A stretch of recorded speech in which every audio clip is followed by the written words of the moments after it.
ॐ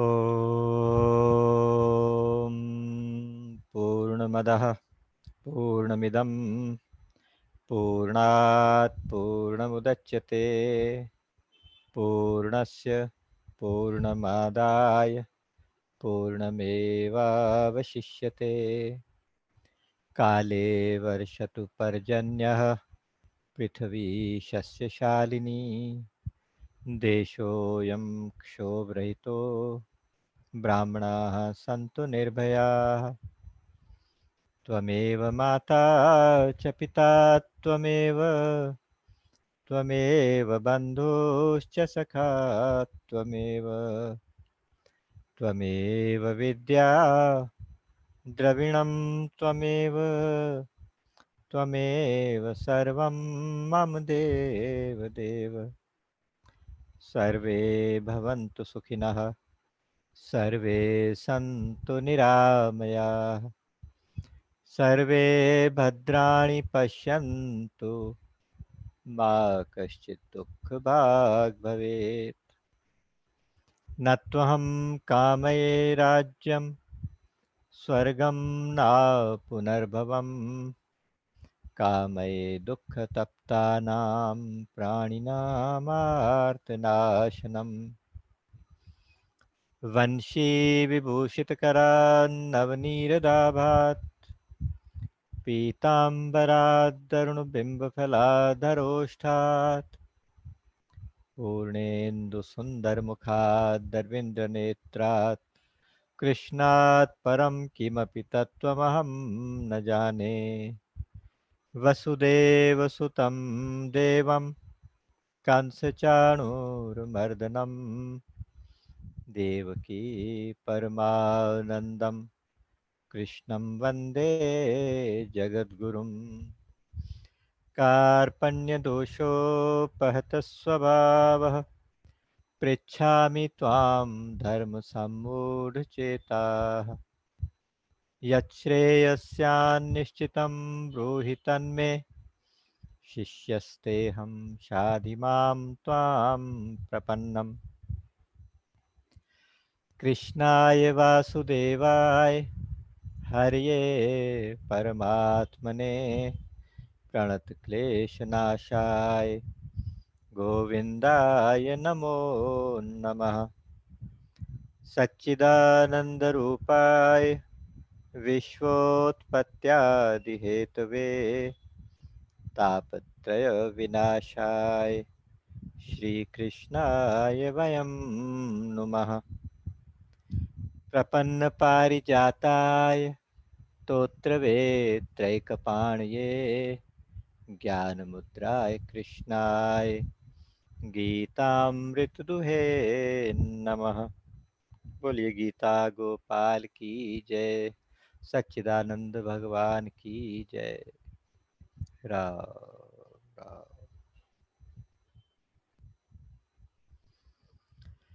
आज एक बार फिर से भगवान की कृपा से हम सब यहाँ इस भगवत गीता ज्ञान यज्ञ के परिक्रमा कार्यक्रम में उपस्थित हुए। भगवान की कृपा के लिए अनंत कोटि धन्यवाद देते हुए आप सबके हृदयों में बैठे हुए भगवान श्री कृष्ण के चरणों में कोटि कोटि नमन करते हुए आप सबका हार्दिक अभिनंदन।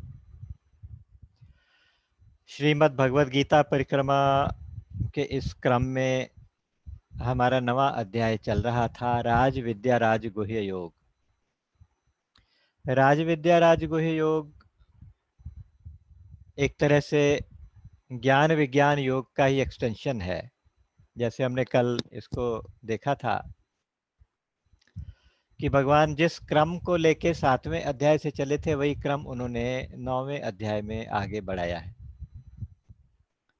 और वही कंसेप्ट कहा कि ये गुह्यतम कंसेप्ट है। ये सिद्धांत जो है वासुदेव है सर्वम कि सत असत और कोई भी तत्व कुछ भी संसार में जो कुछ भी है वो सारा का सारा केवल एक परमात्मा है और दूसरा कोई नहीं है।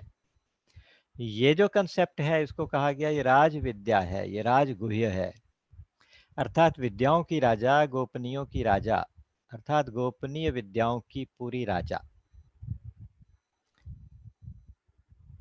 भगवान सगुण साकार ही है, निर्गुण निराकार ही है, या सगुण निराकार ही है, या किस रूप में है? अगर एक एक को हम अलग अलग यही कहें कि बस इतना ही है, तो भगवान का पूरा वर्णन नहीं होता। भगवान एक समग्र रूप से एक ऐसी एंटिटी है, ऐसा तत्व है, ऐसा परम तत्व है कि जिसको शब्दों में परिभाषित करना, डिफाइन करना संभव नहीं है। और जो भजन का आनंद है वो समग्र रूप की उपासना में है। ये नहीं कहता कि केवल वही है, फिर वही बात आ जाएगी, नहीं तो। लेकिन आप विचार करिए, जैसे कोई बच्चे ने माँ से कहा कि मुझे केक खाना है, तो उसकी माँ ने उसके आगे थोड़ा मैदा रख दिया, थोड़ी चीनी रख दी, थोड़ा घी रख दिया, थोड़ा सा अंडा रख दिया, जो जो चीज़ें केक में डलती हैं वो सारी चीज़ें रख के आगे कहा कि लो बेटा खा लो। और बोला कि ये तो केक नहीं है ना, केक का स्वाद तो इसमें नहीं आएगा। बोले कि केक में यही तो सब कुछ होता है, इसके अलावा तो और कुछ होता ही नहीं। तो केक का स्वाद कब आएगा खाने का? जब उन सब को मिला के समग्र रूप से उसका टेस्ट किया जाएगा, तब एक्चुअल टेस्ट आएगा। उसी तरह से जो परमात्मा है वो सगुण साकार, सगुण निराकार, निर्गुण निराकार, सभी को अगर एक साथ मिला के समग्र रूप से देखा जाए तो पता चलेगा कि जो कुछ भी है वो केवल परमात्मा ही परमात्मा है, और दूसरा कोई है ही दूसरा कोई है ही नहीं। जैसे 7वें अध्याय में ये कंसेप्ट दिया था, उसी को आगे बढ़ाते हुए 9वें अध्याय में कहा कि मया ततम इदम सर्वम जगत अव्यक्त मूर्तिना। मुझ अव्यक्त मूर्ति से, अंतर्यामी रूप से, यह सारा जगत सर्वव्यापक परमात्मा के रूप से सारा जगत व्याप्त है, और ये सारा जगत भी मेरे ही अंदर है, सारा मुझ में है। फिर कहा कि वास्तविकता में जब देखोगे तो पता चलेगा कि जगत और मैं क्योंकि दो नहीं है, एक ही है, तो इसलिए ये कहना कि कौन किसमें है, वो कहना निरर्थक हो जाएगा, बेमानी हो जाएगा, मीनिंगलेस हो जाएगा। तो इसलिए कहा गया कि बस केवल एक परमात्मा ही परमात्मा है। आप कार्य और कारण जहां तक भी आपकी दृष्टि जाए, कार्य और कारण मतलब कॉज एंड इफेक्ट, कॉज भी मैं हूं तो इफेक्ट भी मैं हूं। उसी सीक्वेंस में आगे श्लोक नंबर 16, 17, 18 और 19, आज जो नवा अध्याय जहां से हम करेंगे शुरू, तो श्लोक नंबर 16 से 19 तक भगवान ने कहा अहम क्रतुरहम यज्ञः स्वदाहम अहम औषधम मंत्रोहम अहमेवाज्यम अहम अग्निरहम हुतम पिताहमस्य जगतो माता धाता पितामह वेद्यं पवित्रमोङ्कार ऋक्साम यजुरेव च गतिर्भर्ता प्रभु साक्षी निवासः शरणं सुहृत् प्रभवः प्रलयस्थानं निधानं बीजमव्ययम् तपाम्यहम् अहं वर्षं निगृह्णाम्युत्सृजामि च अमृतं चैव मृत्युश्च सदसच्चाहमर्जुन। बिल्कुल सार निकाल के रख दिया ये, कि ये है ज्ञान विज्ञान, ये है राजविद्या राजगुह्य। कहते हैं कि जैसे यज्ञ करते हो ना, तो यज्ञ में जो वैदिक विधि से यज्ञ किए जाते हैं, हवन किए जाते हैं, तो उनको क्रतु कहते हैं। और स्मार्त विधि से यानी स्मृतियों के अनुसार, पुराणों के अनुसार जो हवन किया जाता है उसको यज्ञ कहते हैं। तो क्रतु भी मैं हूँ, यज्ञ भी मैं हूँ। अहम क्रतु अहम यज्ञ। अच्छा, उसमें डालने की जो आहुति है वो भी मैं हूँ, सामग्री है वो भी मैं हूँ, घी वाली आहुति वो भी मैं हूँ, और यज्ञ के लिए जो मंत्र पढ़े जाते हैं मंत्र भी मैं हूँ। अग्नि भी मैं हूं जिसमें आहुति डालते हो, और यज्ञ की क्रिया भी मैं हूं। कितना सुंदर यज्ञ को परिभाषित किया। इसलिए कहते हैं यज्ञ रूप भगवान। तो चाहे आप वैदिक विधि से करें, पौराणिक विधि से करें, अर्थात यज्ञ करें या क्रतु करें, उसमें कोई भी मंत्र बोलें वो भी भगवान भगवान ही है। अग्नि भी भगवान है, उसमें डालने वाली जो समिधा है वो भी भगवान है, सामग्री भी भगवान है, घी भी भगवान है, और यज्ञ की क्रिया भी भगवान है। ये जो 3 या 4 श्लोक हैं, इनके अंदर अहम, अहम, मम, मया, यानी जो अपने को फर्स्ट पर्सन में जो बात करने वाले जो श्लोक हैं, सबसे ज्यादा इसमें फर्स्ट पर्सन में बात की है भगवान ने। एक श्लोक में तो 8 बार अहम कह दिया। फिर कहते हैं पिता हमस्य जगतः, इस पूरे जगत का अगर कोई पिता है तो वो मैं हूँ। अच्छा, तो पिता हैं तो फिर कोई दादा भी हूँ? कहते दादा भी मैं हूँ, पिता में भी मैं हूँ, अर्थात इस जगत की परंपरा में ऊपर तक कुछ भी है तो मैं हूँ। अच्छा, पिता है आप हैं तो फिर माँ कोई और हो? कहते नहीं, माँ भी मैं हूँ, पालन पोषण करने वाला भी मैं हूँ, माता धाता पितामह पिता सब कुछ मैं हूँ। और कहते हैं कि एक वेदों में जो जानने योग्य तत्व अगर कोई है, पवित्र ओमकार, वो भी मैं हूँ। भगवान का जो नियरेस्ट वर्णन करने वाला एक सिंबल है वो है ओम, तो वो ओम ओंकार मैं हूँ। फिर कहा कि ये जो तीनों वेद होते हैं, ऋग्वेद, सामवेद, यजुर्वेद, ये कोई अलग नहीं है, ये भी मैं हूँ, ये मेरा ही स्वरूप है। अच्छा, कोई कोई कहते हैं कि जब भगवान वेदों की बात करते हैं तो 3 की बात क्यों करते हैं, जबकि वेद तो 4 कहे जाते हैं कन्वेंशनली। तो हो सकता है इसलिए, क्योंकि जो कन्वेंशनल 3 वेदों का बात की जाती है, हो सकता है कि जो अथर्ववेद है उसमें ज्यादातर लौकिक विद्याओं का वर्णन है, तो इसलिए उसको बीच में नहीं इंक्लूड करते। लेकिन जब वेद कहते हैं तो उसका मतलब वेद वेदांग जो कुछ भी है वो सब कुछ मैं ही हूँ। फिर कहते हैं गति, सब जीवों की अगर कोई गति है जहाँ सारे जीव जाते हैं तो वो मैं हूँ। भर्ता भी मैं हूँ, भरण पोषण करने वाला, प्रभु भी, स्वामी भी मैं हूँ, साक्षी भी मैं हूँ। और 3 शब्द प्रयोग के, निवास भी मैं हूँ, स्थान भी मैं हूँ, निधान भी मैं हूँ। अभी मान लीजिए जैसे सृष्टि हुई, महासर्ग हुआ, जैसे हमने बात की थी, महाप्रलय होती है फिर महासर्ग होता है कि महासृष्टि होती है। तो जो प्रारंभिक सृष्टि हुई वो सृष्टि कहाँ पे निवास करेगी? वो उस जहाँ जो आधार होगा सृष्टि जिसके ऊपर टिकेगी उसको कहेंगे निवास। वो निवास भगवान कहते हैं वो मैं हूँ, निवास। अच्छा, जब महाप्रलय हो जाएगी, सब समाप्त हो जाएगा, ब्रह्मा जी भी शांत हो जाएंगे, तो ये सब कुछ जाके कहाँ टिकेगा? कहते हैं वो जो स्थान जहाँ पर ये सारे रहेंगे, सारे लीन हो जाएंगे, वो स्थान भी मैं हूँ। और निवास हो, स्थान हो, इन सब का जो आधार है जो, वो भी मैं हूँ, निधान भी मैं हूँ। कहने का मतलब यह है कि कार्य से लेकर कारण तक, सृष्टि से लेकर प्रलय तक, प्रभवः प्रलयः दोनों, प्रभव मतलब सृष्टि उत्पत्ति, प्रलय मतलब समाप्ति, तो इस सृष्टि की उत्पत्ति भी मैं हूँ, प्रलय भी मैं हूँ। एक ये कहना कि उत्पत्ति करने वाला मैं हूँ, प्रलय करने वाला मैं हूँ, वो भी ठीक है, लेकिन यहाँ कहते हैं उत्पत्ति भी मैं, प्रलय भी मैं। और फिर आगे कहा कि मैं सूर्य के रूप में इस धरती को, जल को तपाता हूँ, तपा के उसको बादलों को देके उससे फिर वर्षा भी मैं कराता हूँ। तपाता भी मैं हूँ, वर्षा करके शीतलता भी मैं देता हूँ। अर्थात कोई भी परिस्थिति अगर होती है, चाहे वो अनुकूल होती है चाहे प्रतिकूल होती है, अगर कोई परिस्थिति आपको तपा रही है या कोई परिस्थिति आपको शीतल कर रही है, तो वो परिस्थिति के रूप में भगवान है। और यहाँ तक कह दिया कि मृत्यु भी मैं हूँ, जीवन भी मैं हूँ।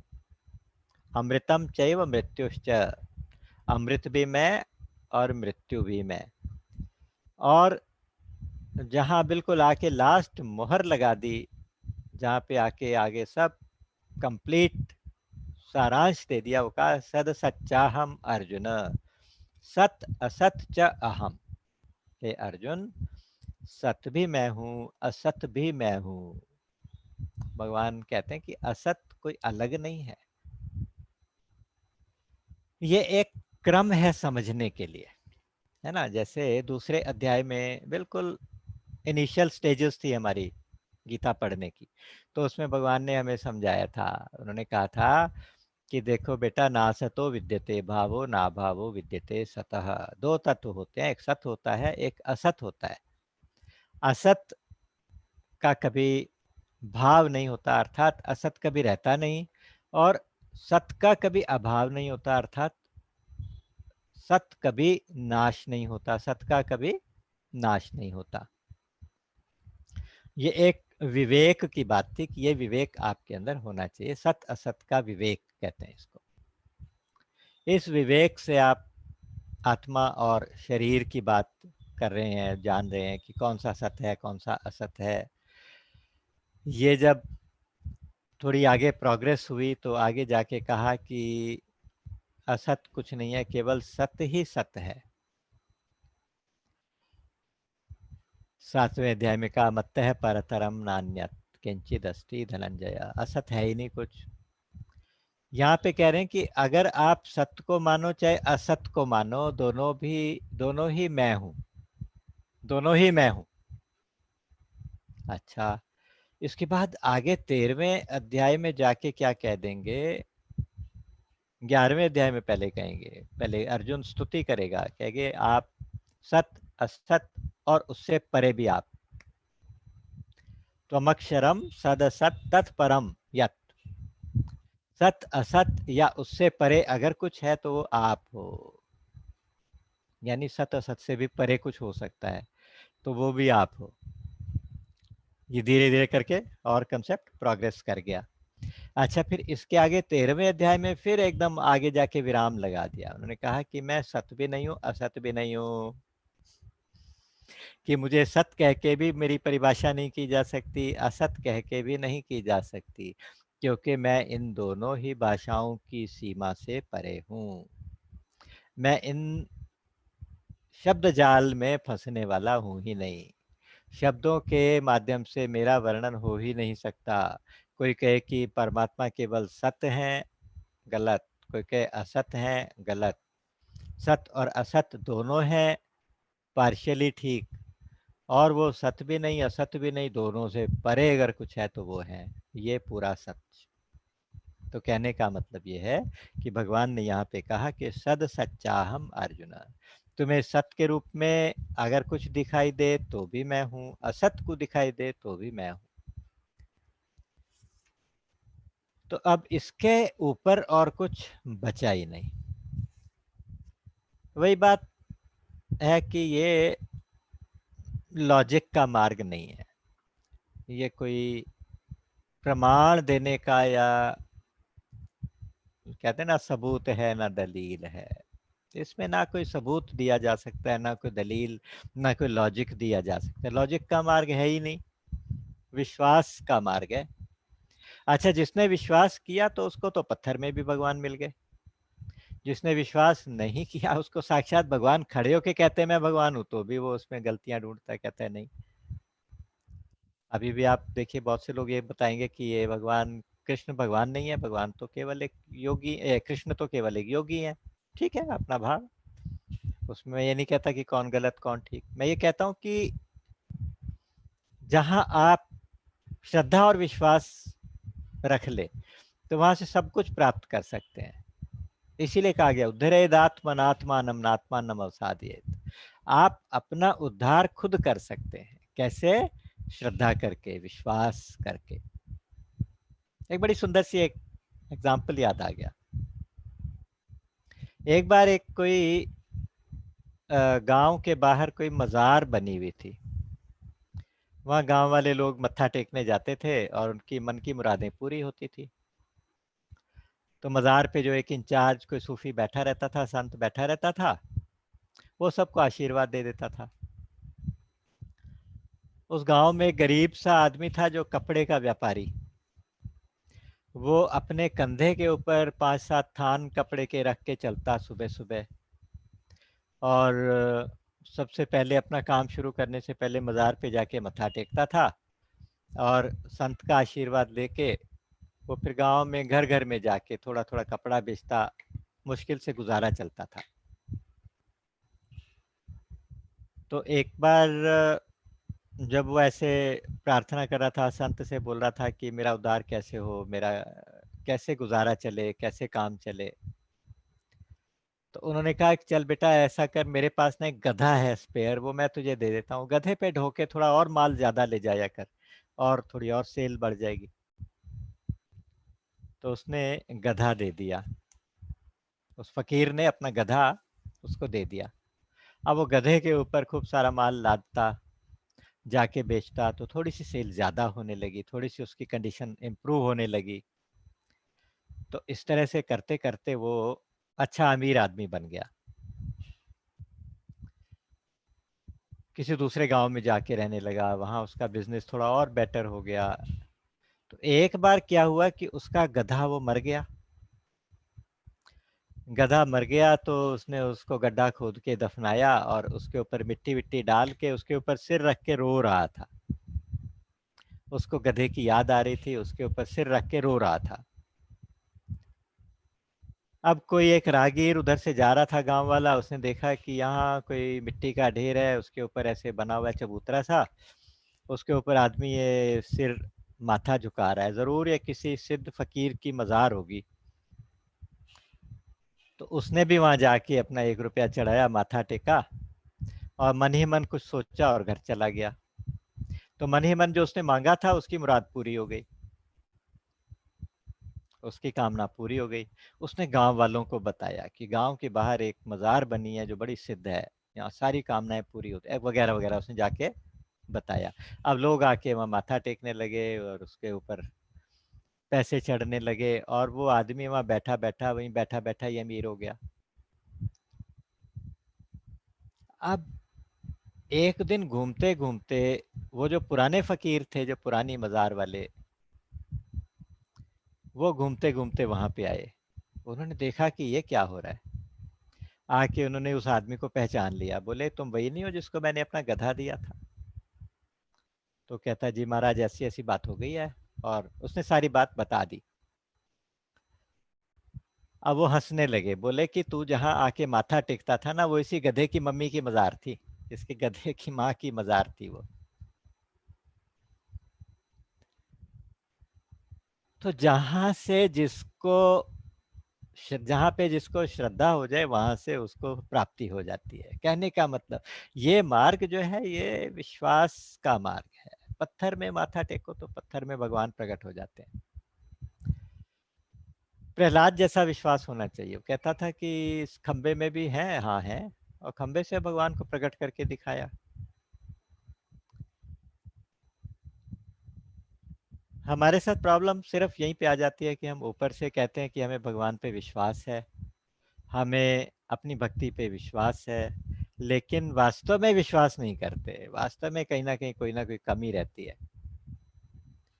जैसे किसी गांव में सूखा पड़ा, वहां पे एक संत ने कहा कि मैं यज्ञ कराऊंगा, उस यज्ञ के कराने से बारिश हो जाएगी। सारे गांव वालों को इनवाइट किया यज्ञ करने के लिए, खूब तैयारी हुई, यज्ञ की वेदी बनाई, यज्ञ प्रारंभ किया गया। तो पूरे गांव वाले आए, लेकिन उसमें से सिर्फ एक छोटी सी बच्ची थी जो छाता लेके आई। तो उससे पूछा कि तुम छाता क्यों लाए, बोले कि अभी यज्ञ होगा तो इससे बारिश होगी ना, तो मैं बारिश में भीगू ना इसलिए लेके आई। ये इसको कहते हैं विश्वास। ये विश्वास होना चाहिए कि हमारी प्रार्थना में, भगवान में हमें विश्वास होना चाहिए।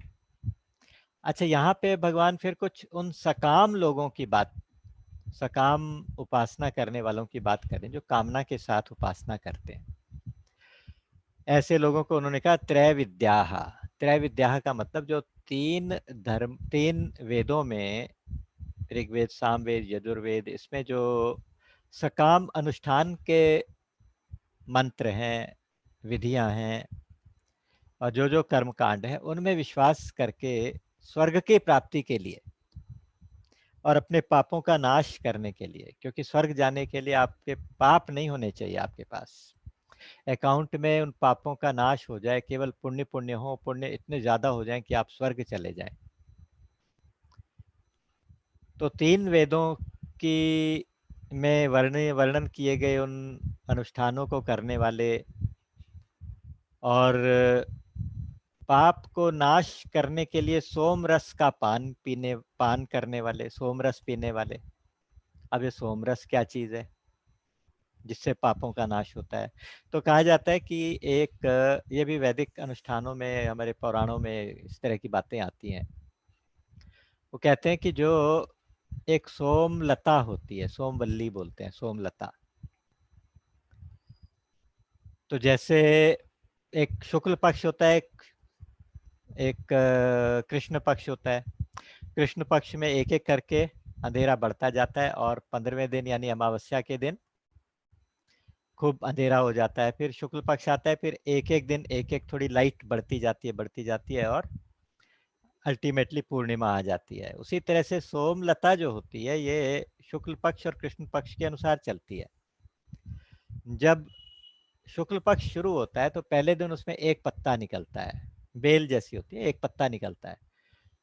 फिर अगले दिन वो पत्ते 2 हो जाते हैं, अगले दिन 3 हो जाते हैं। 15वें दिन तक क्या होता है कि पहला पत्ता झड़ने लगता है, सूखने लगता है और उससे नेक्स्ट डे फिर वो जो दूसरे नंबर पे आया था पत्ता वो सूख जाता है। इस तरह से कृष्ण पक्ष में एक एक पत्ता सूखता चला जाता है, अमावस्या वाले दिन वो खाली हो जाती है। तो ये सोमलता कहलाती है। सोमलता काफी दुर्लभ सी बेल है। उसको पूर्णिमा के दिन जब ये पूर्ण होती है उस दिन तोड़ के लाते हैं, तोड़ के उसके फूल फल सब कुछ उसके अंदर होता है, तना जड़ सब कुछ इकट्ठा लेके आते हैं और उसका रस पीते हैं।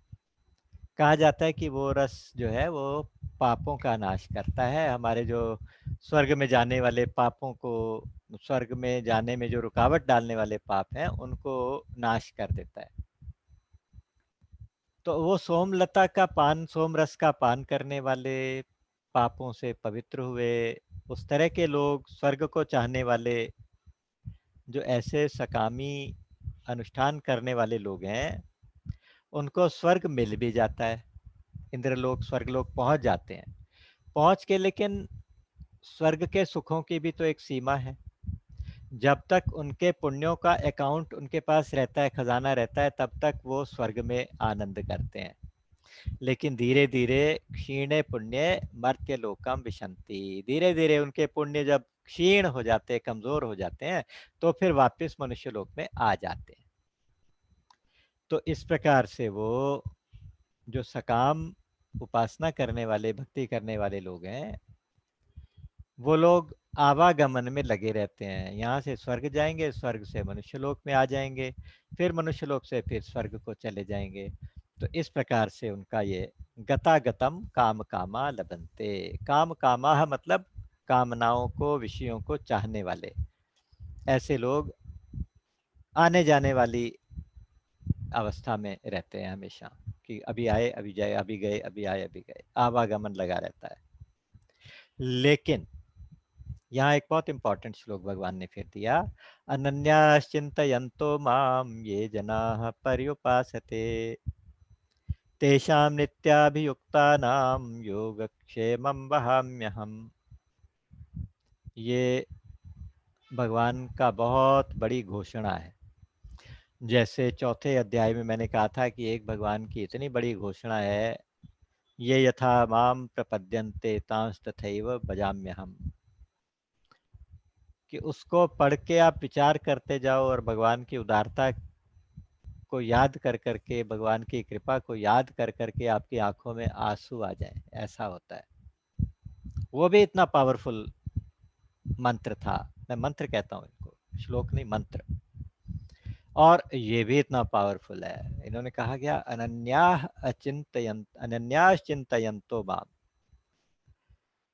अनन्य चिंतन करने वाले जो लोग मेरी उपासना करते हैं, तो वो जो लोग नित्य मुझ में ही लगे हुए हैं, अनन्य भाव से मेरे अंदर लगे हुए, मेरी उपासना करने वाले, मेरी शरणागति लेने वाले, उनका योगक्षेम मैं स्वयं वहन करता हूँ, अर्थात उनकी सारी जिम्मेदारी मैं उठा लेता हूँ।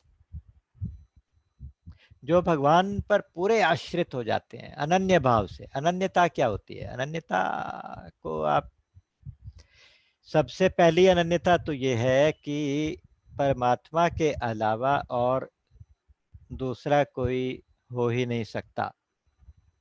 ये अनन्यता है कि पूरी सृष्टि में जहां भी मेरी नजर जाती है वो केवल एक मेरे वासुदेव ही वासुदेव है, मेरे कृष्ण है, मेरे राम है, मेरे भगवान है।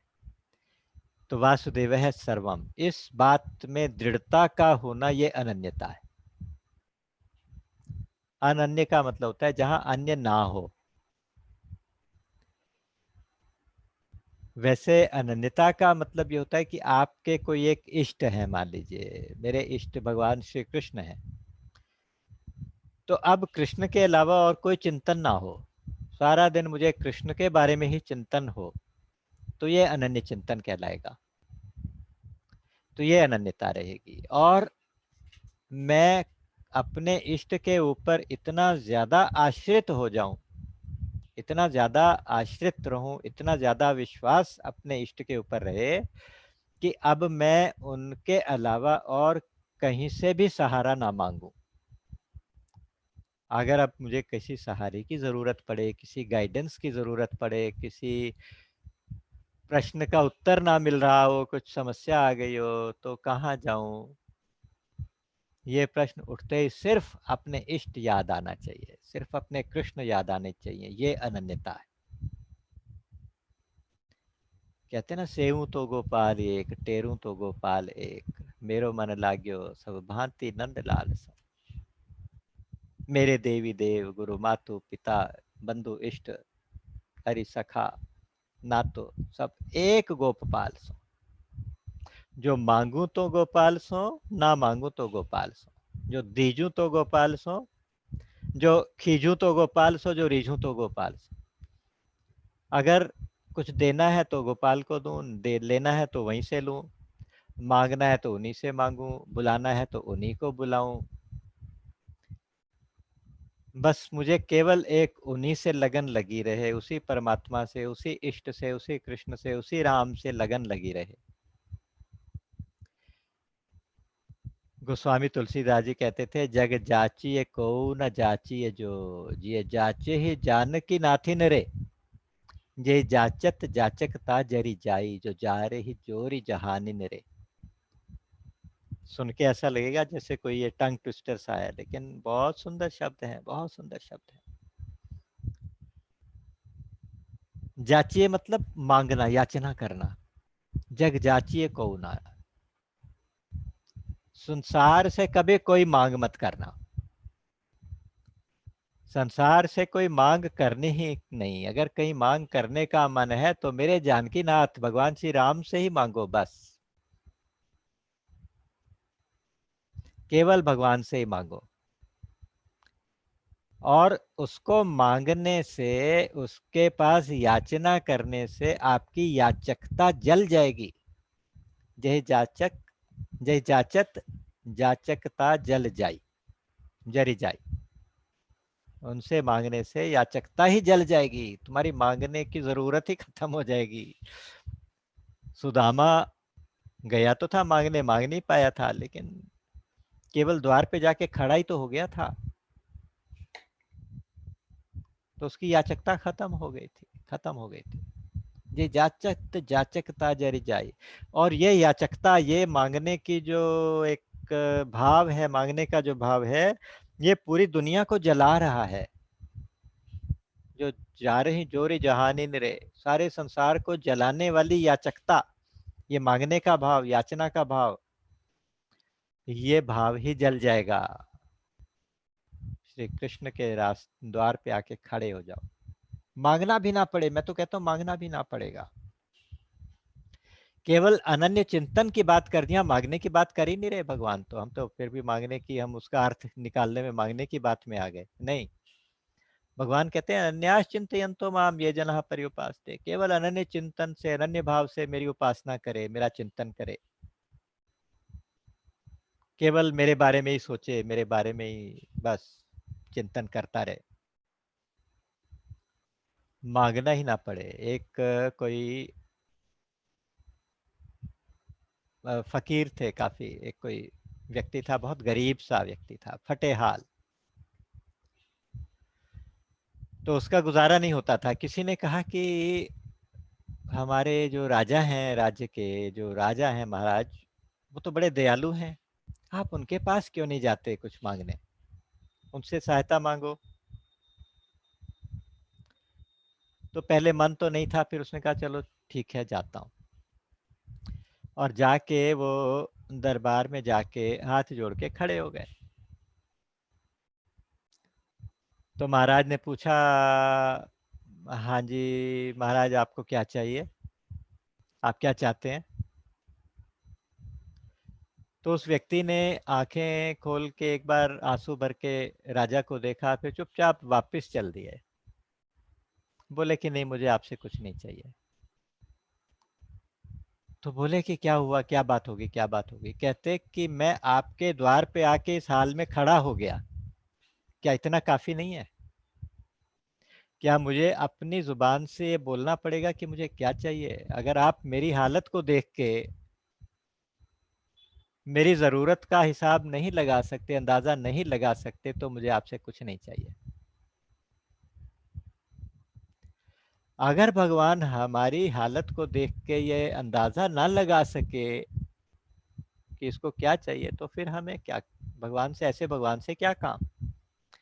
यहाँ पे भगवान इस बात का वायदा देते हैं, इस बात की, कहते हैं कि योग और क्षेम दोनों की देखभाल मैं करता हूँ। योग क्षेमम वहाम में हम, बहुत पावरफुल शब्द है। LIC का ये लोगो होता था ऐसे करके, योग क्षेमम वहाम में हम। मैं, योग का मतलब होता है कि अगर कोई चीज तुम्हें चाहिए, तुम्हारी जरूरत है, तो वो दिला देता हूँ। क्षेम का मतलब होता है कि जो तुम्हारे पास है उसकी रक्षा करता हूँ। तो योगक्षेम सांसारिक योगक्षेम भी हो सकता है, परमार्थिक स्पिरिचुअल योगक्षेम भी भगवान संभालेंगे। अगर आज हमें किसी उपासना की ज़रूरत है, किसी गुरु की ज़रूरत है, किसी ग्रंथ की ज़रूरत है, तो दिला देंगे। अगर वो चाहेंगे कि तुम ये काम करो, तो उस काम में मुझे लगा देंगे। और उसको में सस्टेन करने के लिए अगर कुछ प्रयास की ज़रूरत है, तो वो भी भगवान करेंगे। ये श्लोक ऐसा है, ये मंत्र ऐसा है, बहुत दृढ़ विश्वास को आपके अंदर जगाना चाहिए। इस मंत्र से हमारे अंदर दृढ़ विश्वास जगना चाहिए। अगर हमारा विश्वास कहीं क्षीण होने लगे, कमजोर होने लगे, तो इस मंत्र का पाठ करना चाहिए। अगर कभी भी कभी ऐसा लगे, कोई दुविधा आ गई, कभी कोई विश्वास में लगता है कि मेरे कुछ कमी आ गई। नारद जी के मोह के प्रसंग में आपने देखा होगा, नारद जी को अभिमान थोड़ा सा हो गया था, है ना। कथा सबने सुनी है, एक बार रिवाइज कर लेते हैं कि नारद जी समाधि में बैठे, इंद्र को डर लगा कि ये तो कहीं मेरा राज्य ना छीन ले। इंद्र को बहुत डरपोक है इस मामले में। अगर कोई अच्छी तपस्या करने लगे, उसे लगता है कि इसे इंद्र का पद मिल जाएगा और मैं तो फिर जॉबलेस हो जाऊंगा, तो इसकी तपस्या को भंग करो। तो उसने कामदेव को भेजा तपस्या भंग करने के लिए। लेकिन कामदेव सारी कोशिश करके हार गया और चुपचाप माथा टेक के वापस चला गया, बोला कि इनकी तपस्या को मैं नहीं तोड़ सकता। जब नारद जी को पता चला, तो उन्हें यह अभिमान हो गया कि देखो, भगवान शिव की तपस्या भंग करने भी ये गया था, और भगवान शिव के मन में थोड़ा क्षोभ, थोड़ी सी बेचैनी हो गई थी, उन्होंने उसको जलाया था, तो भगवान को क्रोध भी आ गया था। तो देखो, मुझे तो क्रोध भी नहीं आया, और मुझे पता भी नहीं चला कामदेव कब आया कब चला गया। तो इसका मतलब मैं भगवान शिव से भी बड़ा साधक हो बड़ा हो गया। इस प्रकार की बात वो कभी शिव जी को सुनाने गए, कभी भगवान को सुनाने गए। तो भगवान ने कहा कि ये वाला अंकुर मेरे भक्त के हृदय में जो अहंकार का अंकुर फूटा है, ये अच्छा नहीं है, इसको खत्म करना चाहिए। तो उन्होंने एक माया की नगरी बनाई, एक राजकुमारी बनाई, उसका स्वयंवर हो रहा है। उस राजकुमारी के पिताजी ने कहा कि भाई इसका जरा भाग्य देख के बताओ। राजकुमारी का हाथ दिखाया, तो इस हाथ को देख के बहुत ज्यादा प्रभावित हो गए। देखा तो ये इसका पति तो अमर होगा, अजर होगा और सारे लोगों का स्वामी होगा। तो ये सब देख के नहीं लगा कि काश इससे मेरा विवाह हो जाए तो मैं ऐसा हो जाऊं। अब यहाँ पे सूत्र पकड़ने वाला यह है कि इतना सब कुछ होने के बाद, माया में फंसने के, भगवान की माया में फंसने के बाद भी नारद जी की अनन्यता देखिए। वो कहते हैं कि आज मुझे सुंदर रूप चाहिए, स्वयंवर में मैं भी जाऊं। तो ये कहाँ जाऊं, और कहीं से उन्हें कोई तरीका नहीं सूझा। कहते हैं मैं हरिसन मांगो सुंदरता ही, मैं भगवान से सुंदरता मांगूंगा। उस समय उनको केवल भगवान ही याद आए। जब कोई भी चीज चाहिए, ऐसा लगे कि हमें कुछ चाहिए, तो उस समय केवल भगवान ही याद आए। ये है अनन्यता। अनन्यता में वासुदेव है सर्वम का दृढ़ निश्चय कि सब तरफ केवल परमात्मा है। और दूसरी बात, अपने इष्ट में पूरा विश्वास, पूरी श्रद्धा और पूरा आश्रय, पूरा सहारा इष्ट का, अपने परमात्मा, अपने इष्ट भगवान का। और तीसरा गुण होना चाहिए अनन्यता के लिए कि पर दोष दर्शन का स्वभाव नहीं होना चाहिए। किसी के अंदर दोष दिखाई ही ना दे, केवल सबका हित करने का भाव होना चाहिए, केवल सबका भला ही, सबको अच्छा समझे, सबके बारे में अच्छा ही सोचे। ये अनन्यता के लिए, अनन्य भक्ति के लिए, अनन्य शरणागति के लिए ये कुछ प्री रिक्विजिट्स हैं। बस केवल एक ऐसा विश्वास हो जाए कि मैं किसी का कुछ नहीं, सिर्फ भगवान का हूं। और भगवान सिर्फ सिर्फ भगवान मेरे हैं। मैं केवल भगवान का हूं और किसी का भी नहीं। और केवल भगवान ही मेरे हैं और कोई भी नहीं। और ये जाके भगवान को कह दो कि हे प्रभु, मैं तुम्हारा, तुम मेरे। तो भगवान को ये सुनना बहुत अच्छा लगता है जब जाके कोई कह देता है ना, तवास्मि सकृदेव प्रपन्नाय तवास्मीति च याचते अभयम सर्वभूतेभ्यो ददाम्य तद व्रतम मम। भगवान ने कहा अगर कोई केवल एक बार ये कह देता है मेरे आगे आके कि ये प्रभु मैं तुम्हारा हूं, केवल एक बार ये कह देने मात्र से मैं उसे पूरी सृष्टि से, पूरे भूत प्राणियों से अभय कर देता हूं, उसके मन के सारे डर मिटा देता हूं। तो जो भगवान का हो गया तो फिर उसको क्या डरना, फिर उसको क्या डरना, संसार का कोई आश्रय रहा ही नहीं।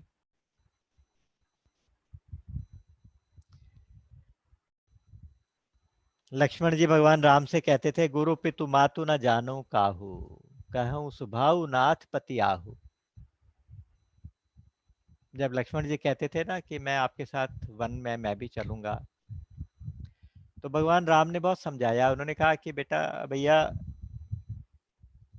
पिताजी बीमार हैं, भैया है नहीं और कोई है, हम दोनों, हम तो बाहर जा रहे हैं, तो अब तुम्हारे ऊपर सारी जिम्मेदारी है कि तुम सबका ध्यान रखो, प्रजा का ध्यान रखो, नहीं तो नरक में जाने का योग बनता है अगर कोई अपनी प्रजा का ध्यान ना रखे राजा। तो बोले कि मुझे नीति मत सिखाओ, मुझे नीति वीति कुछ नहीं। गुरु पितु मातु न जानो काहू, कहूँ सुभाऊ नाथ पतियाहू, मोरे सबई एक तुम स्वामी, दीन बंधु उर अंतर्जामी। मैं ना किसी गुरु को जानता हूँ, ना किसी माता को जानता हूँ, ना किसी पिता को जानता हूँ।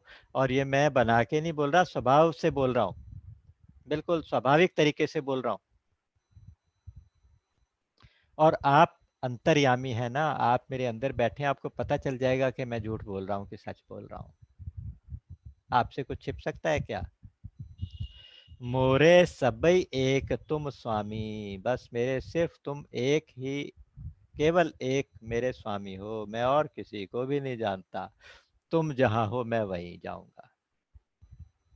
उसके बाद उनकी माता ने भी कहा कि भैया बेटा, जहाँ राम है वहीं अयोध्या है, जहाँ राम अगर यहाँ अयोध्या में नहीं रह रहे तो यहाँ तेरा कोई काम नहीं है। इसको कहते हैं अनन्यता, अनन्य भाव, अनन्य सेवा। पढ़ पढ़ के बड़ा रोमांच होता है, इन चीजों को देख के, इनके भाव देख के बहुत रोमांच होता है। हनुमान जी ने कहा था ना, सेवक सुत पति मातु भरोसे, रही असोच बनई प्रभु पोसे। सेवक अपने स्वामी के, बेटा अपने पिता के सहारे ऐसे रह जाता है कि इतना ज्यादा डिपेंडेंट हो जाता है कि अब भगवान को पालन करना ही पड़ेगा, स्वामी को पालन करना ही पड़ेगा, और कुछ तरीका ही नहीं है आपके लिए, और कोई रास्ता ही नहीं है। आप हमारा केवल पालन करोगे ही करोगे। भगवान तो खुद कह ही रहे हैं, योगक्षेमम वहाम्य हम, योगक्षेम में वहन करता हूँ।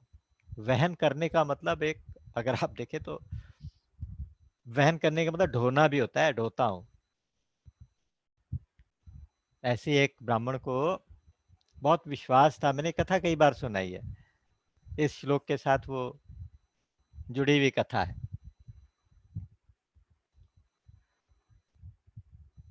एक कोई भक्त थे भगवान के, बहुत अच्छे भक्त, गीता का पाठ किया करते थे, भगवान पे भरोसा रखते थे।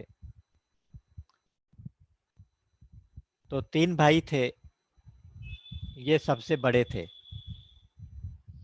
और काम वाम कुछ नहीं करते थे, बस भक्ति ही करते थे। बाकी दोनों भाइयों को एक बार लगा कि आप कुछ पार्टिसिपेट तो करते नहीं हमारे काम में, बिजनेस में, तो आप अलग हो जाते हैं, हम अपना अपना हिस्सा लेके अलग हो जाते हैं, आप अपना गुजारा आप करो, या तो कुछ तुम भी काम किया करो। तो उन्होंने कहा ठीक है। तो जैसे बंटवारा हुआ तो उनको उनके हिस्से में जो जो था दे के उनको विदा कर दिया। तो कहते हैं कि गांव के बाहर एक छोटी सी झोपड़ी बना के रहने लगे, और फिर वही करते तो वही थे कि सुबह उठ के गीता का पाठ करें, भगवान की पूजा करें, उपासना करें, अगर कहीं से कोई यजमानी आ जाए, कोई किसी के यहाँ पूजा पाठ कराना हो तो करा के आ जाएं, और जो दक्षिणा मिले उससे थोड़ा बहुत गुजारा चल जाए। धीरे धीरे इससे गुजारा तो पूरा हो नहीं रहा था, धीरे धीरे करके सारे पैसे वैसे खत्म हो गए। हालत ये हो गई कि घर का सामान भी, बर्तन भी सब बिकने लगा, सब कुछ बिक गया। एक दिन पत्नी ने कहा कि बस आज आखिरी दिन का भोजन घर में बचा है, इसके बाद कुछ नहीं है, कुछ ना कुछ इंतजाम करके लाओ। तो कहते चलो गंगा किनारे चले गए नहाने, वहां बैठ के गीता गीता का पाठ कर रहे थे, तो ये वाला श्लोक पढ़ा, अनन्यास चिंतयन्तो माम ये जनाः पर्युपासते। बोले कि मैं तो अनन्य उपाश्रित हूँ भगवान के, तो मेरे साथ ऐसा क्यों हो रहा है? फिर भगवान कहते हैं मैं योगक्षेम ढोता हूँ। क्या ढोते होंगे? ये जरूर, ये बाद में ऐड की गई लाइन है। उन्होंने अपने रेड पेन था हाथ में, उसके ऊपर ऐसे लाइन मार दी कि ये ठीक नहीं है, योगक्षेम वाम्यम वाला शब्द जो है भगवान के शब्द नहीं हो सकते। ऐसा सोच के स्नान करने चले गए, और इतने में क्या हुआ, भगवान का सिंहासन हिल गया। भगवान छोटे से बच्चे का रूप धारण करके, और एक बड़े से रेड़ी के अंदर, ठेले के अंदर बहुत सारा खाने पीने का सामान इत्यादि रख के वो ब्राह्मण देवता के घर पहुंच गए। ब्राह्मण तो अभी आए नहीं थे, तो ब्राह्मणी थी, माता जी थी। उनसे कहा माता जी ये गुरु जी ने भेजा है। बोले तुम्हारे गुरु कौन है? तो बोले ये ब्राह्मण जी, ये जो आपके पति हैं हमारे गुरु हैं, गुरु हैं। तो बोले उन्होंने तो कभी चेला बनाया ही नहीं। बोले कि आज ही बनाया, आज ही बनाया, और ये उन्होंने भेजा है। तो उन्होंने बोला कि बेटा जब तक वो खुद ना कहें तो मैं कैसे रख लूं? बोले कोई नहीं, आप रख लीजिएगा, उनसे पूछ के फिर आप यूज कर लीजिएगा, कोई बात नहीं। उन्होंने सामान वामान उतरवाया, देखा तो उस बच्चे के यहाँ से लाल लाल खून बह रहा था। तो बोले कि ये क्या हुआ? कहते आज गुरुजी मुझसे नाराज हो गए थे तो उन्होंने मुझे मार दिया। थप्पड़ मारा, उससे खून आ गया। ये सुन के ब्राह्मणी को बहुत गुस्सा आया कि इतना प्यारा बच्चा, इतना प्यारा शिष्य, और उसको गुस्सा क्यों किया। तो वो बच्चा तो चला गया। उसके बाद वो जब ब्राह्मण आए तो पंडित जी आए वापस, उनसे कहा कि आपने ऐसे ऐसे सामान भेजा, छोटा सा बच्चा था, और लेकिन तुमने उसे मारा क्यों? बेचारे को इतना खून बह रहा था। मैंने उसको दवाई वाई तो लगा दी, लेकिन ध्यान रखा करो, ऐसे मत किया करो। बोले कि भैया मेरा तो कोई शिष्य भी नहीं है, मैंने किसी को मारा भी नहीं, मैंने तो कुछ किया भी नहीं, मैंने सामान भी नहीं भिजवाया। तब अचानक उन्हें याद आया कि ओहो, मैंने भगवान की वाणी के ऊपर लाल पेन फेर दिया था। भगवान की जो वाणी है गीता, एक एक शब्द इसका अकाट्य है, एक एक शब्द। अगर इसके सोचें कि ये शब्द बाद में आया होगा या किसी ने ऐड किया होगा, ये भगवान की वाणी है। ये भगवान की वाणी पे इतना विश्वास होना चाहिए। अब पंडित जी कभी पंडिताइन के पैर छुएं, कभी कहें कि तुमने भगवान के दर्शन किए, मैं तो अभागा रह गया, मुझे तो दर्शन भी ना हुए। अल्टीमेटली खैर जो हुआ, बेसिक बात यहाँ पे अनन्यता की ये है कि जिस जो अनन्य भाव से भगवान की उपासना करेगा, चिंतन करेगा, उनकी शरणागत हो जाएगा, उसको ना तो कोई संकल्प करना पड़ेगा, ना कभी याचना करनी पड़ेगी, ना कभी प्रार्थना करनी पड़ेगी, ना कभी कुछ कहना पड़ेगा। बिना संकल्प के, बिना प्रार्थना के, बिना याचना के भगवान उसकी सारी जरूरतें पूरी करते हैं, करते हैं, करते हैं।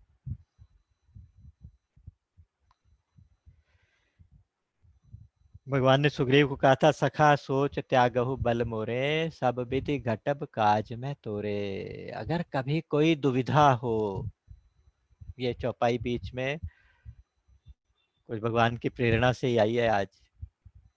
अगर कोई दुविधा हो, अगर कुछ लगे कि कोई ऐसी प्रॉब्लम आ गई है, तो इस चौपाई का पाठ करना चाहिए। सखा सोच त्यागहु बल मोरे, सब विधि घटब काज में तोरे। सुग्रीव को भगवान राम ने कहा था कि हे सखा, अब तुम चिंता छोड़ दो, अब तुम चिंता छोड़ दो, अब हर प्रकार से मैं तुम्हारे सारे काम करूंगा।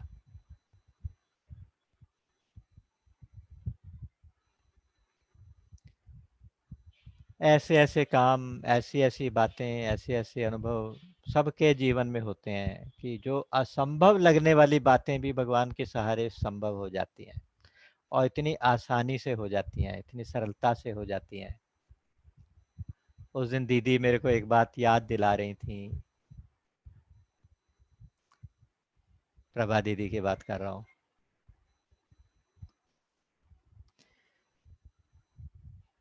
उन्होंने याद दिलाया था कि जो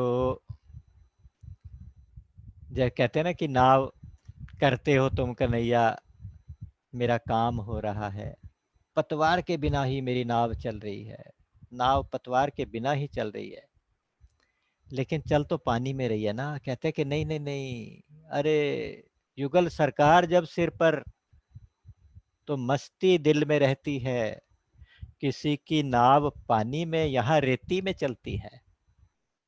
असंभव भी संभव हो जाए, असंभव को भी संभव कर दे, उसका नाम है भगवान, उसका नाम है परमात्मा। लेकिन उसके लिए बहुत दृढ़ विश्वास चाहिए, बहुत अनन्यता चाहिए, पूरी शरणागति चाहिए, पूरा सब एक भरोसो, एक बल, एक आस विश्वास। आधे नाम पे दौड़ के आ जाते हैं, आधे नाम पे। निर्बल है गजराज पुकार्यो, आए आधे नाम, सुनेरी मैंने निर्बल के बलराम।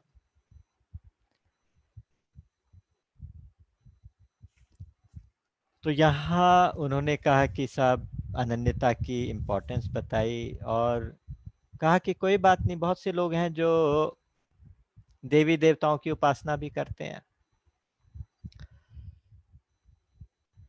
यहाँ भगवान ने कहा कि जो देवी देवताओं की उपासना करते हैं असल में वो भी मेरी उपासना है, लेकिन है थोड़ा सा गलत तरीके की, अविधि पूर्वक है, विधि पूर्वक नहीं है, अविधि पूर्वक। क्योंकि जैसे आसमान से बरसा हुआ जल कहीं भी गिरे अल्टीमेटली समुद्र में जाता है। आकाशात पतितम तोयम सागरे प्रतिगच्छति। उसी तरह से सर्वदेव नमस्कारम नारायणम प्रतिगच्छ केशवम प्रतिगच्छति। किसी को भी प्रणाम करोगे अल्टीमेटली तो भगवान को हो जाएगा। अगर आपका भाव यह है कि इस बात को याद रखिएगा, इसमें नहीं तो प्रश्न बहुत उठते हैं इन श्लोकों के ऊपर, बहुत लोग पूछते हैं कि भगवान फिर देवी देवताओं की उपासना करने को मना क्यों करते हैं, क्या देवी देवता भगवान से अलग हैं, ऐसा क्यों कहते हैं कि देवों की उपासना मत करो मेरी करो। तो भगवान कहते हैं कि अगर किसी देवी या देवता को आप मुझसे अलग समझ के उपासना करोगे तो गलत, अगर आप उसमें मेरा ही भाव बना के उपासना करोगे तो ठीक। आप कहीं से भी करो तो मेरे द्वारा विधान विधान किए हुए सारे के सारे भोग तुम्हें मिल जाएंगे, उसका जो फल है उपासना का वो आपको मिल जाएगा, और वो एक्चुअली मैं ही भेजूंगा, मैं ही उसको असाइन करूंगा देने के लिए। तो यहाँ कहा गया कि ये अपि अन्य देवता भक्ता यजन्ते श्रद्धयान्वितः तेपि मामेव कौन्तेय यजन्त्य विधि पूर्वकम। जो दूसरे देवी देवताओं की उपासना करने वाले हैं, 7वें अध्याय में ये प्रसंग उठाया था। उन्होंने कहा था कि यो यो याम याम तनुन भक्तः श्रद्धयार्चितुमिच्छति तस्य तस्याचलां श्रद्धां तामेव विददाम्यहम्। स तया श्रद्धया युक्तस्तस्याराधनमीहते लभते च ततः कामान मयैव विहितान हितान। ये बात 7वें अध्याय में कही थी, उसी को क्लियर कर रहे हैं। क्योंकि वहां ये प्रश्न था कि देवी देवताओं की उपासना करते हैं सकाम भाव से, उनसे मैं उन देवी देवताओं में उनकी श्रद्धा को और बढ़ा देता हूँ, और फिर उनसे उनको फल भी मिल जाता है, लेकिन वो फल मेरा ही भेजा हुआ होता है, मेरे द्वारा ही विधान किया हुआ फल उनको मिल जाता है। यहाँ कहते हैं कि अन्य देवी देवताओं की उपासना कोई गलत नहीं है, किसी को भी प्रणाम करोगे तो मुझे ही पहुंच जाएगा, किसी की भी पूजा करोगे तो मुझे ही पहुंच जाएगी, लेकिन आप अन्य देवता के भाव से मत करो कि वो मुझसे अलग है, इस भाव से मत करो। अगर भाव आपका ठीक है तो बस सब कुछ ठीक है। जो भगवान के भक्त होते हैं, भगवान उसका कभी नाश तो होता ही नहीं। न मई भक्तः प्रणश्यति, भगवान ने कहा, कबहु को बिगड़े ना सुने रामचंद्र के दास, तुलसी सीता राम को भजहु मानि विश्वास, कबहू बिगड़े ना सुने रामचंद्र के दास। कभी भी कोई नुकसान नहीं हो सकता, इस बात का विश्वास करके चलो, भगवान सब संभाल लेंगे, सब संभाल लेंगे। ये बस फिर बार बार मैं कहता हूँ कि ये तो भाई विश्वास और श्रद्धा का मार्ग है। पहली शर्त यह है साधक में कोई कामना ना हो, संसारिक कामना ना हो, और देवी देवता की उपासना में भाव ये रहे कि ये एक ही तत्व है, वही परमात्मा है, इस रूप में है, एक ही परमात्मा इस रूप में है। कामना भी ना हो और भगवान का भाव हो तो देवी देवता की उपासना की हुई भी भगवान की उपासना हो जाती है, परमात्मा की उपासना हो जाती है। क्यों, उसका कारण बताया, अहम ही सर्व यज्ञानाहम भोक्ता च प्रभुरेव च। सारे यज्ञों का भोक्ता मैं ही तो हूँ, सबका स्वामी भी तो मैं ही हूँ। भाई आप किसी देवी देवता का यज्ञ कर रहे हो, किसी देव को प्रसन्न करने के लिए यज्ञ कर रहे हो, तो सारे यज्ञों का भोक्ता असल में सब सब यज्ञ, सारे शुभ कर्म, यज्ञ दान तप सब कुछ मेरे तक पहुंचेंगे। लेकिन बस कुछ लोग मुझे जानते नहीं है, मुझे तत्व से नहीं जानते। जो नहीं जानते ये समझ के उपासना करते हैं कि ये देवी देवता उससे ज्यादा अच्छा है, ये उससे कम अच्छा है, इसको करेंगे तो ये मिलेगा, उसको करेंगे तो ये मिलेगा। कामनाएं रहती हैं, सकाम उपासना करते हैं और देवी देवताओं को भगवान से अलग समझते हैं। इसलिए उनका पतन होता है। तत्ते तत्वेना पयन पतंति ते, गिर जाते। बस ये जरूर है कि कोई देवी देव होगा तो वो अपने लोक तक आपको ले जाएगा, ज्यादा से ज्यादा उसकी जितनी एक कैपेसिटी होगी देने की उतना दे देगा। लेकिन अगर कोई डायरेक्ट मेरे भाव से देव की उपासना करेगा या मेरी ही उपासना डायरेक्ट करेगा तो उसको फिर परम पद भी मिल जाएगा, उसको फिर सब कुछ मिल जाएगा। तो इसलिए उसको भगवान खुद मिल जाएंगे। जो भगवान की उपासना करेगा भगवान मिल जाएंगे, अन्य किसी की उपासना करेगा तो वही मिल जाएगा। यहाँ आप 2 श्लोक बड़े सुंदर वाले आ गए। पत्रम पुष्पम फलम तोयम यो मे भक्त्या प्रयच्छति तदहम भक्ति उपहृतम अश्नामि प्रयतात्मनः। यत् करोषि यदश्नासि यज्जुहोषि ददासि यत् तपस्यसि कौन्तेय तत्कुरुष्व मदर्पणम्। भगवान ने कहा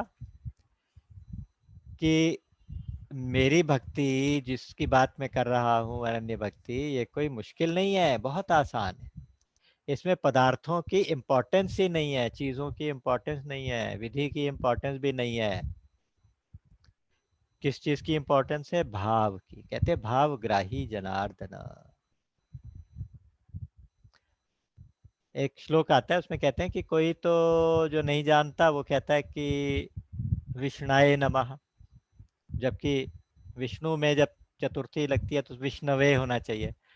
कोई विष्णवे नमः बोल दे, कोई विष्णाय नमः बोल दे, अगर भाव नमन करने का है तो सब कुछ माफ। भावग्राही जनार्दन। जनार्दन जो है भगवान है वो भावग्राही है, भाव को ले लेते, भाव को पकड़ लेते हैं। जब आप भगवान को भोग लगाते हैं तो भगवान को उस चीज को उठा के कहते हैं ना मैं खा लेता हूँ, डायरेक्ट खाते नहीं, वो केवल आंखों से देख लेते हैं, केवल अपनी एक दृष्टि डाल लेते हैं तो आप भोग लग जाता है। भाव को देख लेते हैं। अच्छा, भगवान को भोग लगाने के लिए क्या कहते हैं? पत्रम पुष्पम फलम तोयम।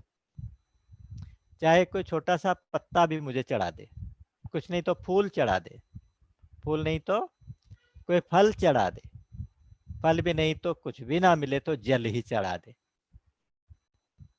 और शर्त ये होनी चाहिए कि भक्त्यम, भक्ति के द्वारा, भक्त्या, भक्ति के साथ कोई व्यक्ति मुझे केवल एक पत्ता, फूल, फल या जल ही चढ़ा दे, वो भी मैं उस मुझ में तल्लीन हुए अंतःकरण वाले भक्त के लिए, क्योंकि उसका अंतःकरण मुझ में ही लगा हुआ है, ऐसा भक्त, उसके लिए मैं स्वयं प्रकट होके उसको स्वीकार करता हूँ, खा लेता हूँ। अश्नामी, अश्नामी का मतलब होता है खा लेता हूँ।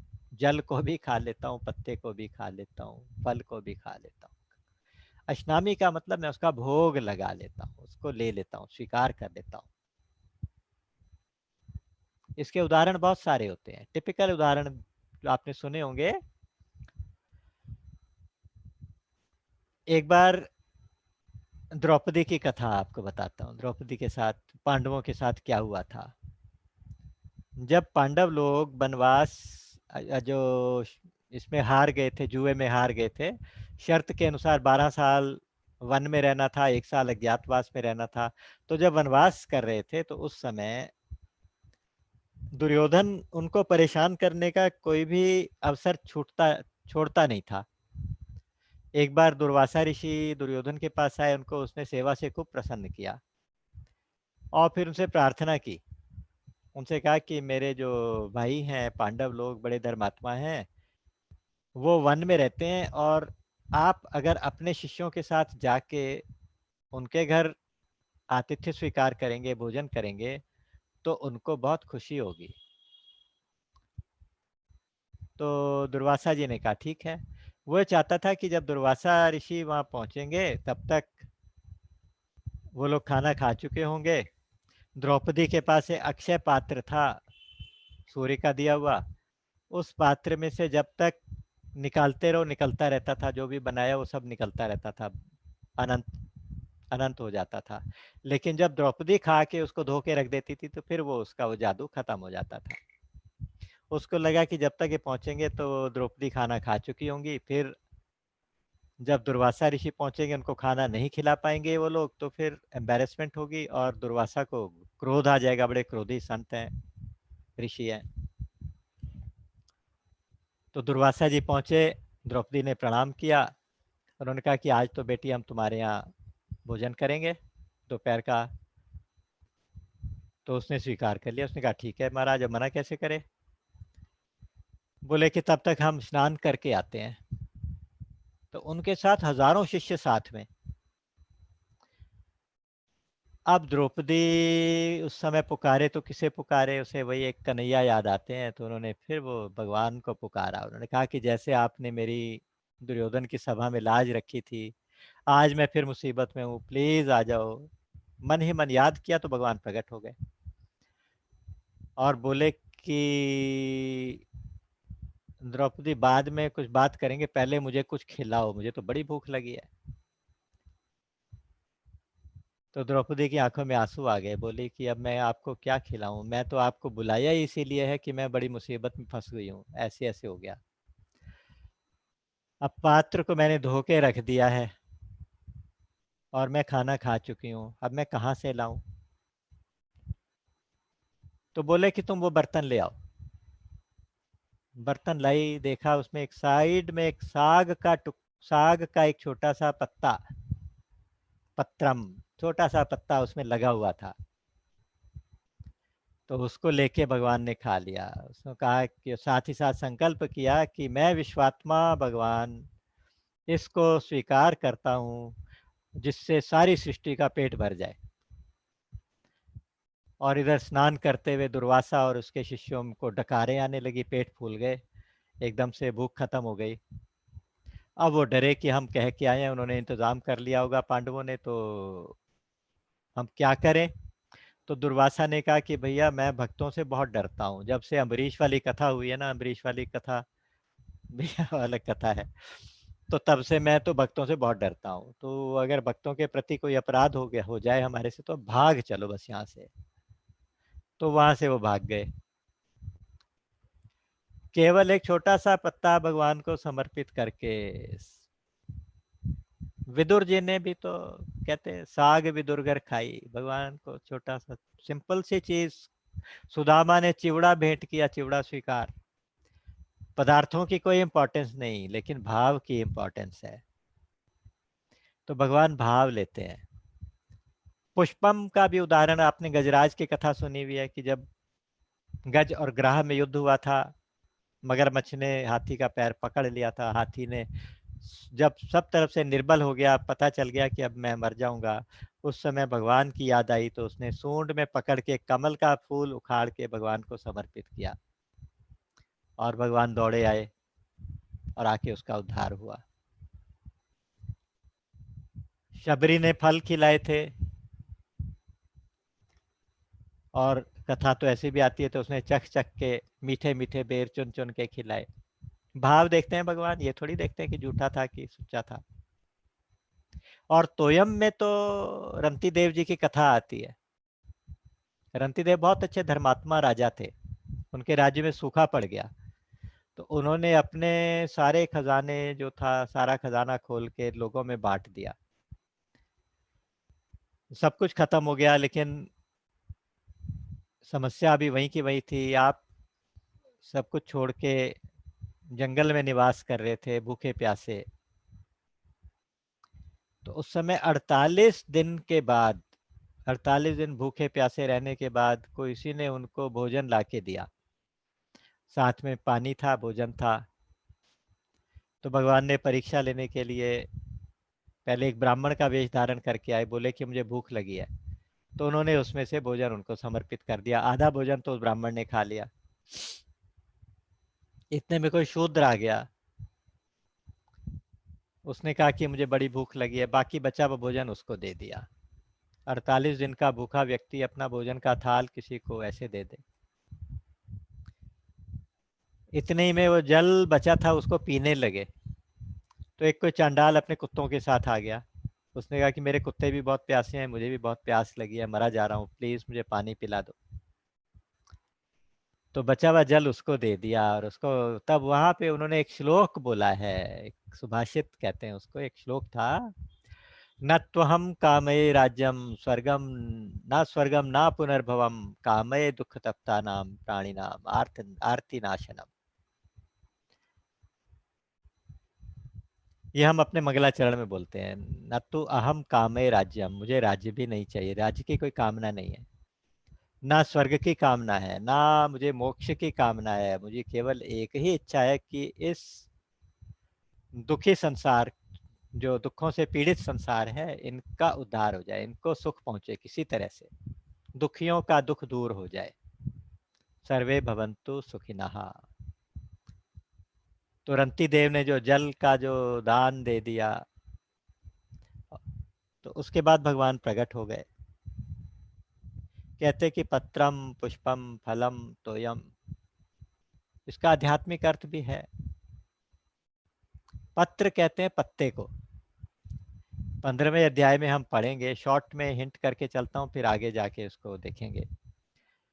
एक उल्टा लटका हुआ पेड़ है जिसमें ये टहनियाँ हैं, ये रूट्स हैं, ये पत्ते हैं, ये ऐसे बेलें हैं। तो वहाँ कहा गया कि छंदांसि यस्य पर्णानि, उनके पत्ते क्या हैं? वेद है, वेदों के छंद, वेद पत्ते हैं। पत्तों से पेड़ की शोभा होती है। ज्ञान है, ज्ञान, वेद मतलब ज्ञान। तो आपका जो ज्ञान है वो भगवान कहते हैं मुझे समर्पित कर दो। पुष्प मतलब सुमन, सुमन का मतलब सुंदर मन, मन के सुंदर भाव, वो भगवान को समर्पित करो। फलम, अपने जितने भी कर्म फल हैं उसकी आशा छोड़ के भगवान को समर्पित कर दो। मैंने जो जो अच्छे कर्म किए हों आपकी कृपा से, आपकी प्रेरणा से, तो उन कर्मों का फल आपको समर्पित। पत्रम पुष्पम फलम, और तोयम जल, जल कौन सा? भगवान नारायण है ना, नार में अयन, जिसका जल में निवास, वो कौन सा जल है? वो जल है जो भगवान की याद में, भगवान के आगे बैठ के आंखों से दो बूंद टपक जाए, वो भगवान को समर्पित करने की बात यहाँ भगवान करते हैं। तो ये पत्रम पुष्पम फलम तोयम, जो वे भक्त्या प्रयच्छति, जो भक्ति से और प्रेम से मुझे समर्पित करता है, तदहम भक्ति उपरितम अश्नामि, तो मैं भक्ति से दिए हुए उस चीज को स्वीकार कर लेता हूँ। तो इसलिए कहा गया कि यद करोषि यदश्नासी यद जुहोषि ददासी यत, यज्ञ दान तप, ये 3 कर्म करने हैं, 18वें अध्याय में कहा जाएगा। देखिए, तो तू जो कुछ भी यज्ञ करे, जो कुछ भी दान करे, जो कुछ भी तप करे, और जो कुछ भी तू भोगों को भोगे, यद अश्नासी, या जो कुछ भी खाए, इसका मतलब भोग जो भी भोगे वो सारे के सारे कौनते हैं, तू मेरे अर्पण कर दिया कर। श्री कृष्ण चरणार्पणम अस्तु। जब भी आप कुछ भी करें, कुछ भी कोई भी भोग किसी भी तरह का हो आपके आपके पास, तो उसको भगवान को पहले समर्पित कर दें। कोई भी क्रिया हो भगवान को समर्पित कर दें। ये वाला सूत्र याद रखें, श्री कृष्ण चरणार्पणमस्तु, श्री कृष्ण के चरणों में अर्पित, बस। तो ये एक सूत्र भगवान ने दिया कि सब कुछ तू मुझे ही अर्पित करता चल। क्यों? क्योंकि अच्छा, इस प्रकार करेगा तो क्या होगा कि शुभ या अशुभ सभी से तो कर्मों के फल से मुक्त हो जाएगा। अच्छा, जो भगवान की शरण हो गया, अशुभ कार्य तो उससे निषिद्ध कार्य तो होगा ही नहीं, वो कर्म करेगा ही नहीं। और शुभ जो कुछ करेगा, जो अच्छा कर्म करेगा, वो भगवान को समर्पित कर देगा। तो अब उसको अच्छे और बुरे कर्मों का फल मिलेगा ही नहीं। शुभाशुभ फलैरेवं मोक्ष से कर्म बंधन, कर्म के बंधन से मुक्त हो जाएगा। क्यों? क्योंकि लास्ट में कहा कि मैं सभी यज्ञों का भोक्ता मैं तो हूँ, भोक्तारम यज्ञ तपसाम सर्वलोक महेश्वरम। यहाँ एक बात और सूत्रात्मक भगवान ने यहाँ पे बताई है कि मैं वैसे तो सबके लिए सम हूँ, बराबर हूँ। आज 2-3 मिनट ऊपर चला जाए तो ये प्रसंग ऐसा बीच में नहीं छोड़ पाऊंगा। तो 5-10 मिनट के लिए मुझे आप और टॉलरेट करना आज। कहते हैं कि समोहम सर्वभूतेषु, मैं सारे प्राणियों के लिए सम हूं, बराबर हूं, क्योंकि भगवान ने कहा सब मम प्रिय सब मम उपजाए, सारे मेरे ही बच्चे हैं, मैंने उत्पन्न किए, तो सब मुझे बराबर प्रिय है। न में द्वेषोस्ति न प्रिया, ना तो मुझे किसी से कोई द्वेष है, ना मुझे कोई बुरा लगता है, ना कोई मुझे अच्छा लगता है, सब बराबर लगते हैं। लेकिन लेकिन लेकिन लेकिन यहाँ पे बहुत बड़ी बात कही है। कहा है कि ये भजंती तु माम भक्त्या मयिते तेषु चाप्य हम, लेकिन जो मेरा भक्ति से भजन करते हैं उनके लिए मैं पक्षपात करता हूँ, वो मेरे और मैं उनका हो जाता हूँ। जो भक्ति से मेरा भजन करते हैं, ऐसे ही रामचरितमानस में कहा गया था, यद्यपि सम नहीं राग न रोषु, गहहि न पाप पूर्ण गुण दोषु। ये वहां का प्रसंग है जब भरत जी भगवान राम को मनाने चले हैं, चित्रकूट जा रहे हैं, और उनका भाव देख के ये था कि जहां जहां से निकलते वहां उनके भाव से पत्थर भी पिघलने लगते थे, पत्थर भी पिघलने लगते उनके भाव को देख के। तो इंद्र को लगा कि ये तो प्रेम का सागर है जो उमड़ता जा रहा है, ये तो भगवान को बहा के ले जाएगा। राम सकोची प्रेम बस, भरत सुप्रेम पयोधि, बनी बात बिगड़न चाहती।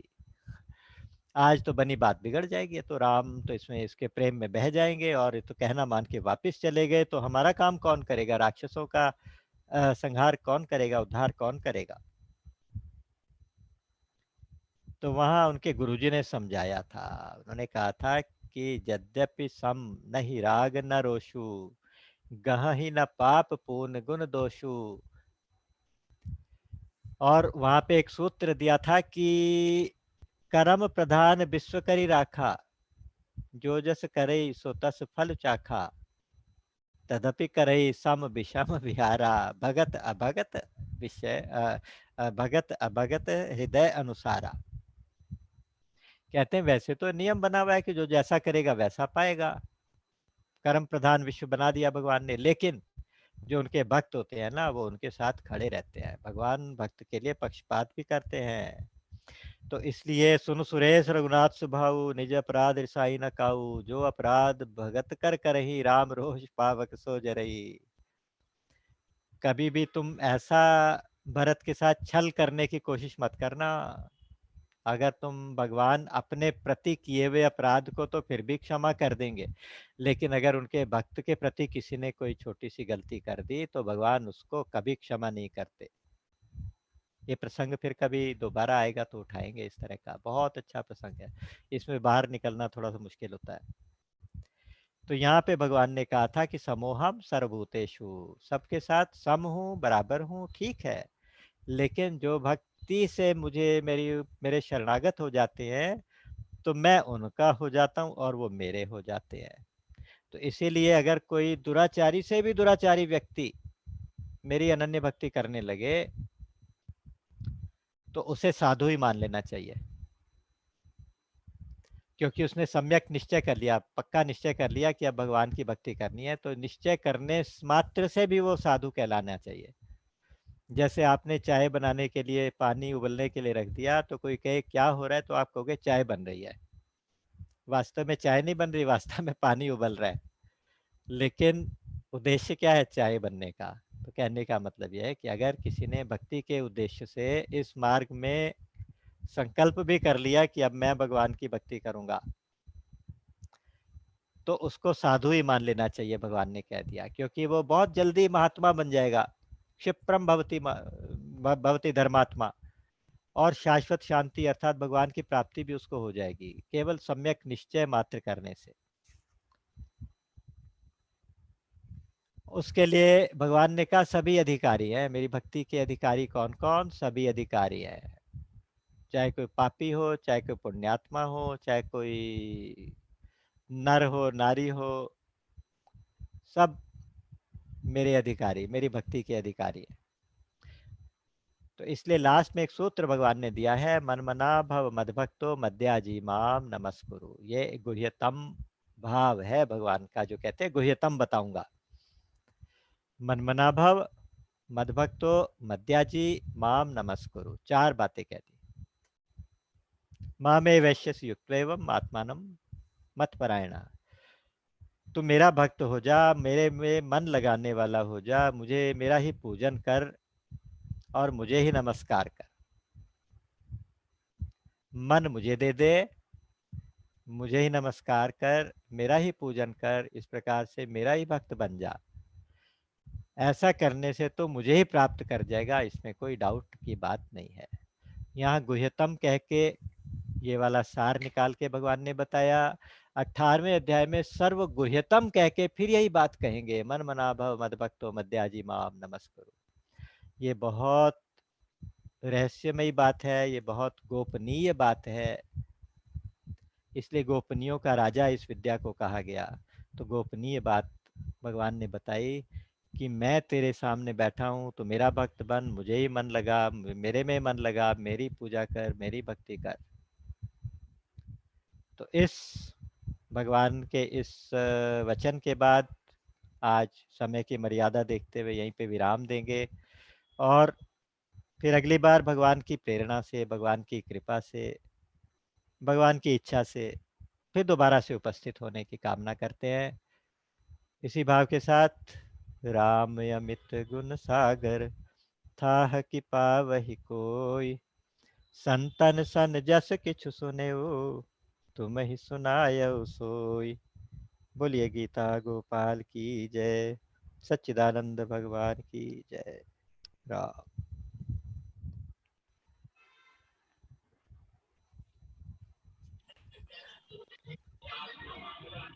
जय श्री राधे कृष्णा। जय श्री राधे, जय श्री राधे। जय श्री राम जी। डॉक्टर साहब राधे राधे। सबको प्रणाम, सबके चरणों में राधे राधे डॉक्टर साहब। राधे राधे जी, राधे राधे।